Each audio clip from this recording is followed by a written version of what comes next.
just don't know how the universe is. It's early. Let's put it on the race there.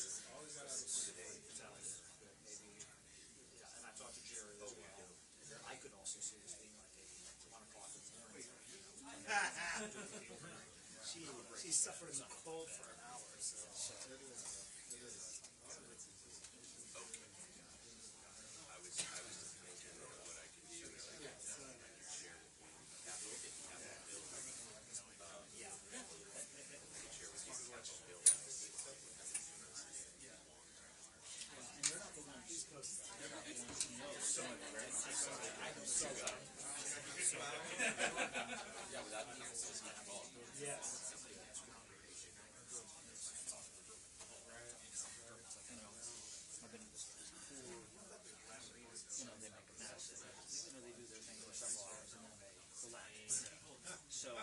So they take their one day.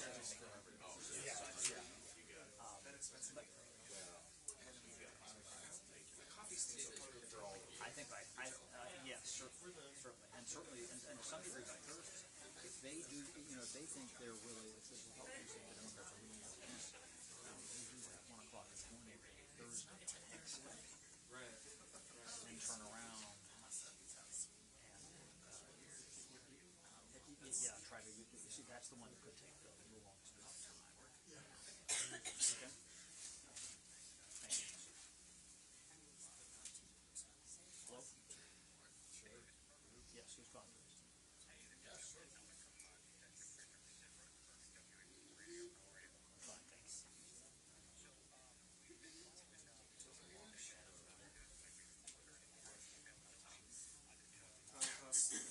Fine, thanks.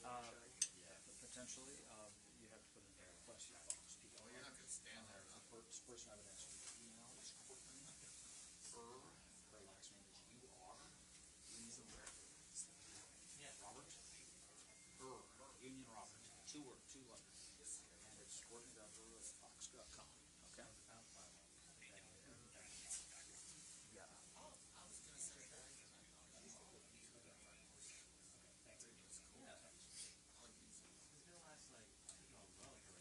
Well, even without the thing on, it's still too warm. It's really warm. Yeah. I've never even used it. Turned it on. No, same. I mean, I turned it on to try it, but I haven't. I should have tried it. I should have done this morning walking up because I didn't wear it.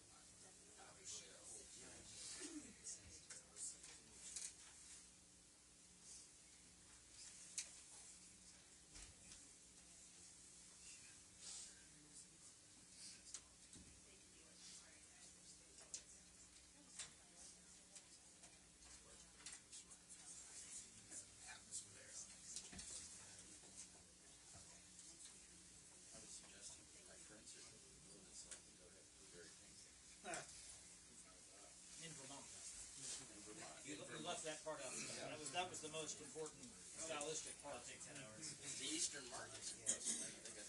Yeah, but there's something about just doing it on a morning like this in Vermont. With ice cream or without? No ice cream. Real maple syrup. Yeah. Real maple syrup. Yes, hence the Vermont.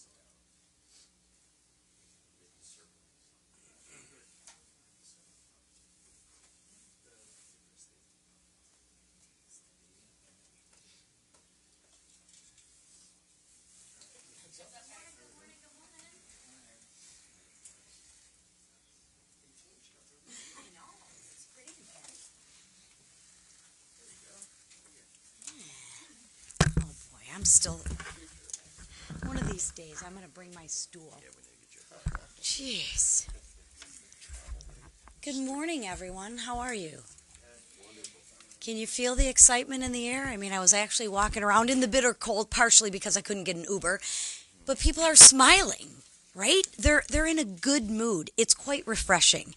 And I think they're doing that because they know it's a new day in America. Monday was a celebration for most Americans.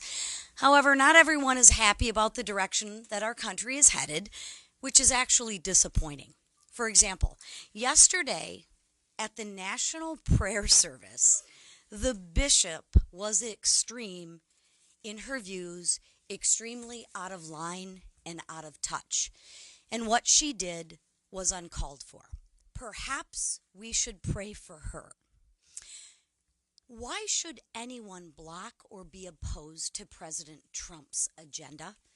The American people expect us to deliver on the mandate in which they've given us. The days of negativity are over. That's why President Trump and House Republicans have already started to keep our promises. Promises to secure the border and unleash American energy and drain the swamp. Promises made, promises kept. Together, we will make America great again. President Trump started this. On day one, he signed 41 executive orders on his very first day in office. House Republicans will continue to deliver more wins for America.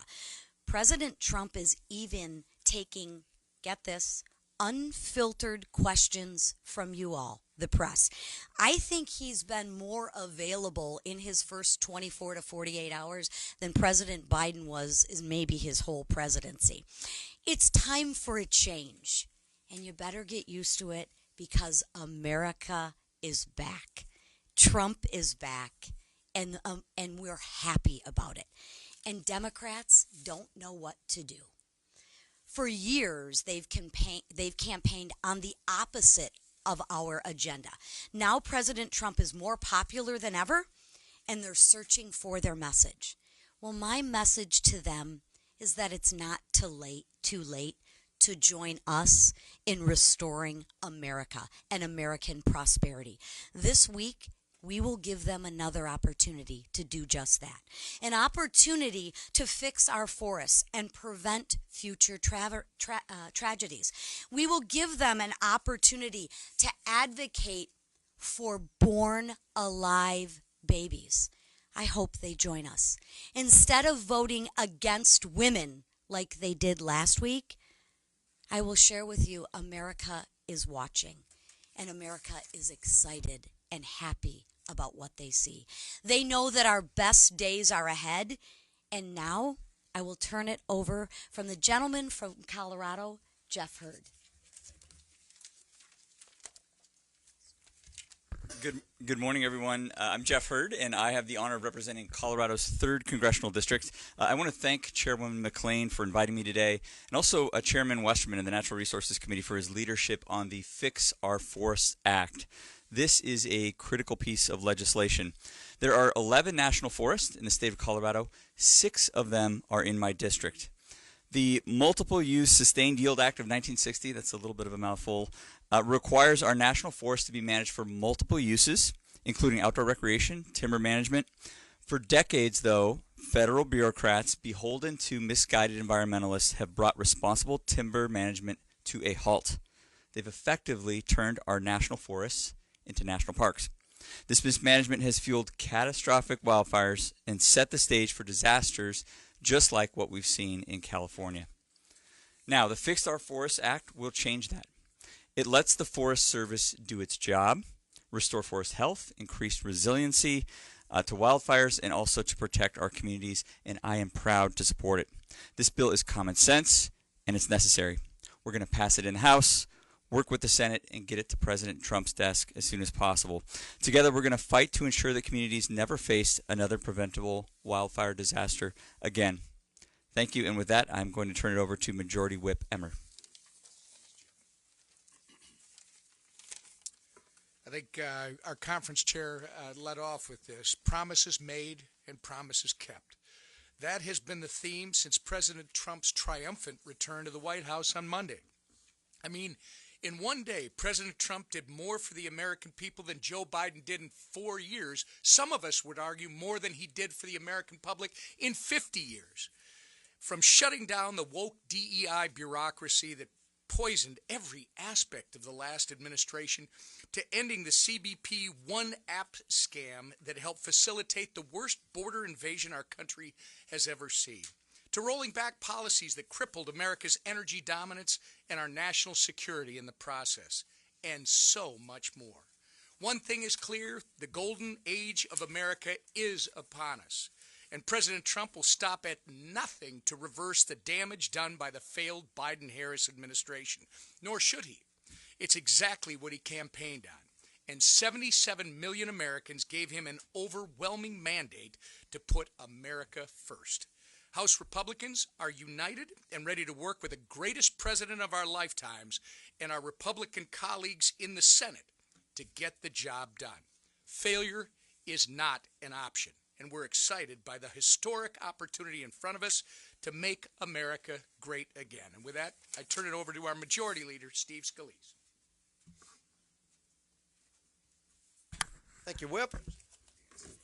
It is morning in America again. It's an exciting time. Monday was just a special day where America celebrated the inauguration of President Donald Trump, coming back as the now 47th President of the United States. And you already see a different focus, a sharper focus in President Trump. I'm sure the Speaker will touch on this, we got to meet with the President in the White House yesterday for a good amount of time to talk about the agenda, to talk about the things we're going to do to help fight for those American people who have been struggling for years under the weight of the failures of the Biden-Harris agenda. It's not just talk, it's action that's being taken, not just through the executive actions that you heard our conference chair, Lisa McClain, talk about, but actual legislation.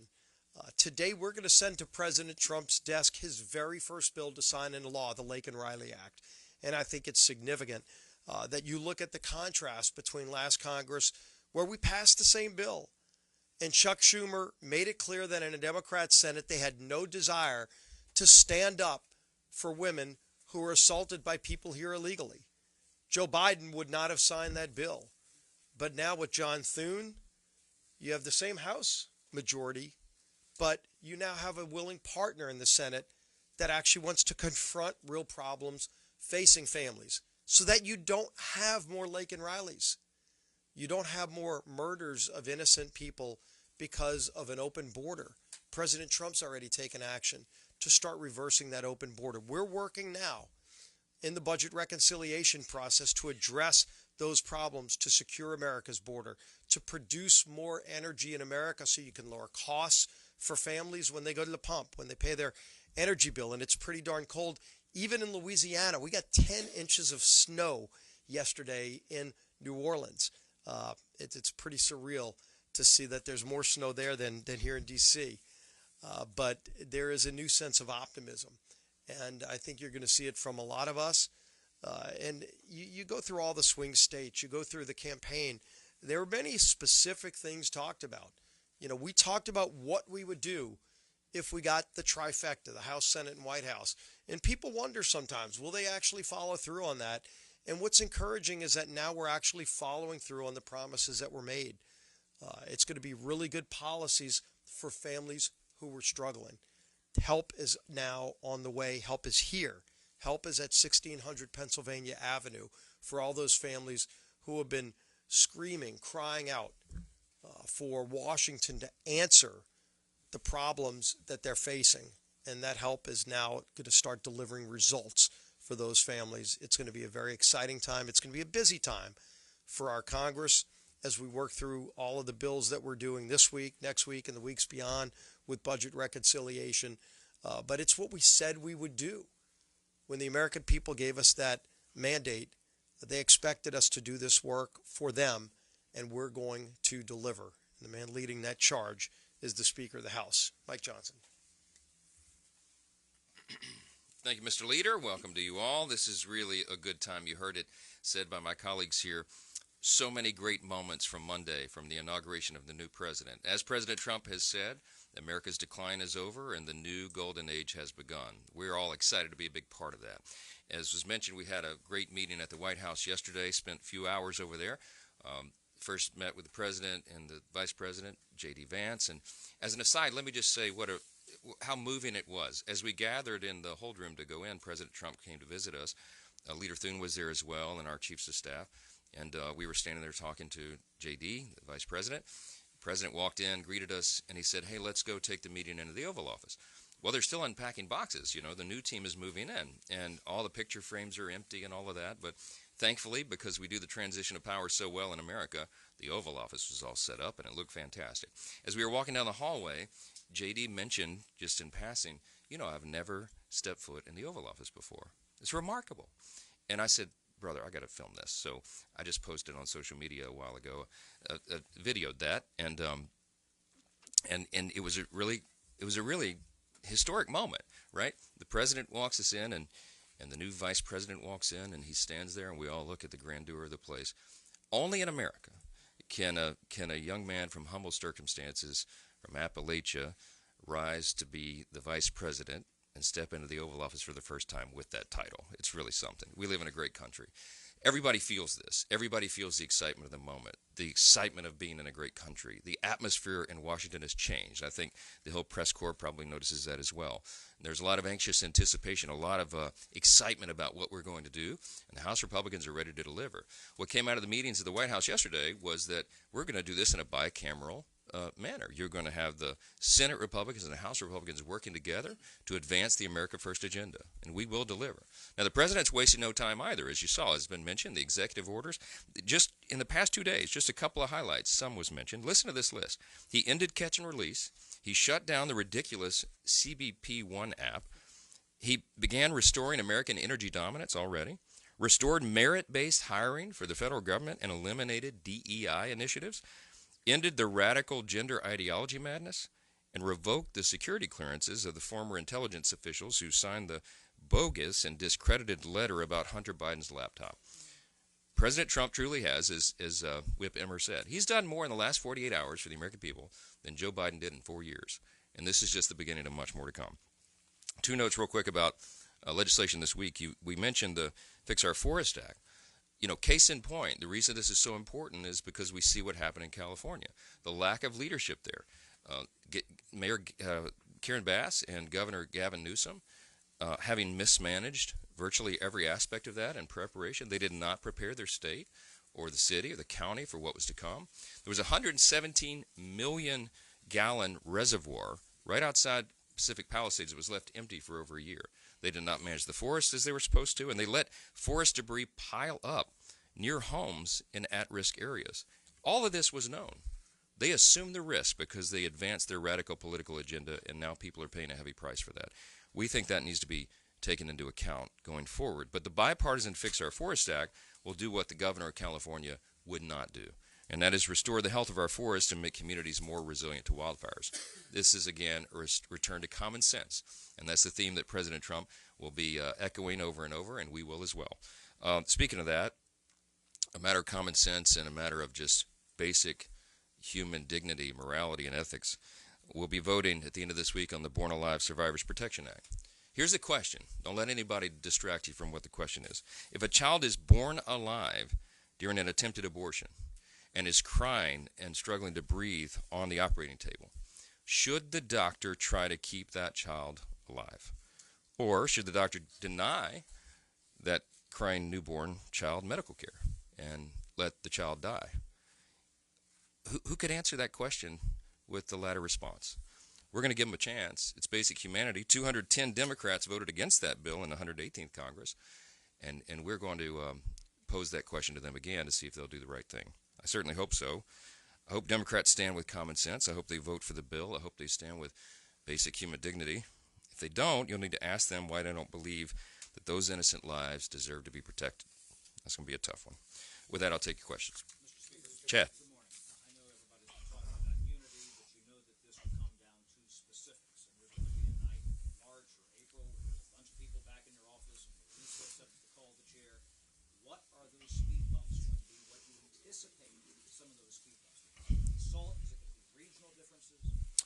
Look, there's a lot of issues with reconciliation and government funding that we're working through.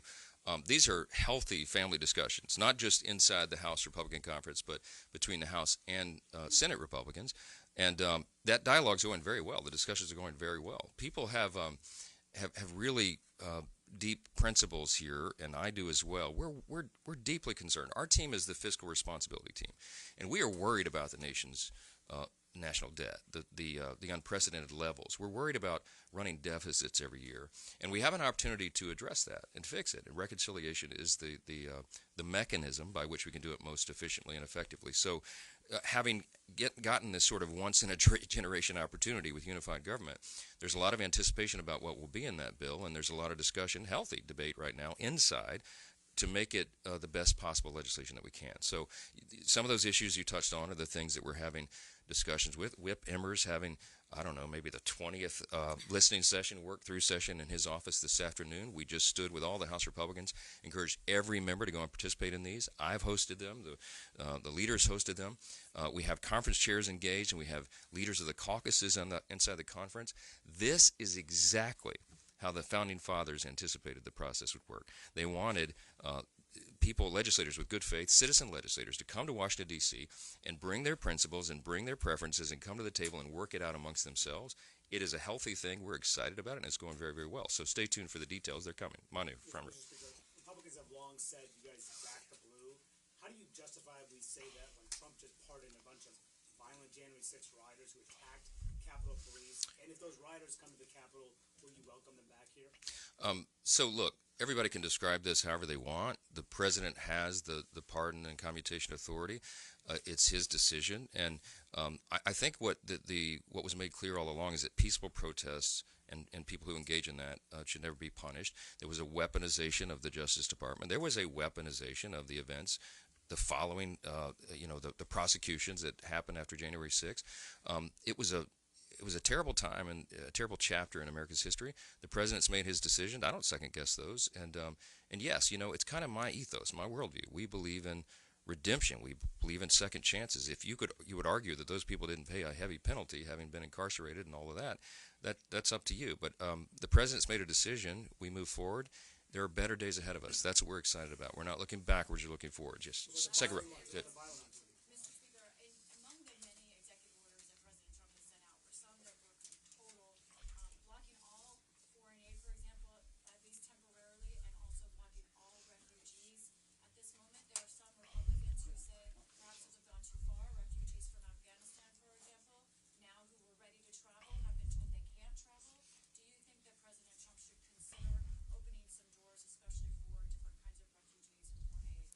Well, what the president is trying to do right now is a reset, and I don't second-guess his decisions on that. He's using his executive authority because desperate times call for desperate measures. Now, our role as Article I branch of the government is to look through legislatively which of these things will we codify, what do we need to address. Obviously, the wide-open border has created an indescribable human catastrophe for us that we will be dealing with for decades. The president is very serious about addressing that, and guess what? So are the American people. Look at the New York Times poll from just 2 or 3 days ago. 87% of Americans say that we should deport illegal aliens who are criminals and dangerous to American citizens. This is, again, common sense. So I think the people are behind the president and his agenda and his priorities, and he's going to make those decisions, and we're going to do our part, and we are going to work together very closely to address all of it. Yes, sir. Second row. Do you have any plans, Mr. Speaker, to potentially have any type of congressional action on the pardons that President Biden issued over the last couple of days? It was shocking. I mean, it was shocking what President Biden did on the way out, pardoning his family for more than a decade of whatever activity, any nonviolent offenses. It was breathtaking to us. I don't think that's anything like that's ever been anticipated. And by the way, go look at the tape. 4 years ago, when it was just implied that President Trump might do something similar, they were apoplectic. Joe Biden himself, Adam Schiff, Chuck Schumer, roll the tape. They all said that would be crazy and unconscionable, and now they're cheering it along. To us, it is disgusting. To us, it probably proves the point, the suspicion that, they call it the Biden crime family. If they weren't the crime family, why do they need pardons, right? Look, there's a lot of attention that's going to be paid to this, and I think that is appropriate, and we will be looking at it as well. So, yeah. Back row, or third back row. Yes, sir. Back in the corner. Yes, sir. Yeah. So, as you guys mentioned, President Trump signed a bunch of executive orders Yep. earlier this week. Are Republicans going to be interested in trying to codify those? Yes, I mean you're going to see our legislative agenda roll out. We're laser focused right now on appropriations and the reconciliation process, but we've got 2 years here. We're going to have 4 years because we're going to grow the majority in the midterm election in 2026. So you'll see all of this. We are working very closely in close coordination with the White House, because this is an America First agenda that takes both of those branches of government to work in tandem. And so what he's doing is kickstarting what will ultimately be our legislative agenda, and you're going to begin to see that. The Lake and Riley Act is a perfect example. The president will have that on his desk for signature, and that's the first of many bills that will be addressing all these great problems. So look for that. There'll be a lot of activity in the days ahead. Thank you all for being here. He will, yes. The end of next week will be down in Florida at Doral at his club, and he's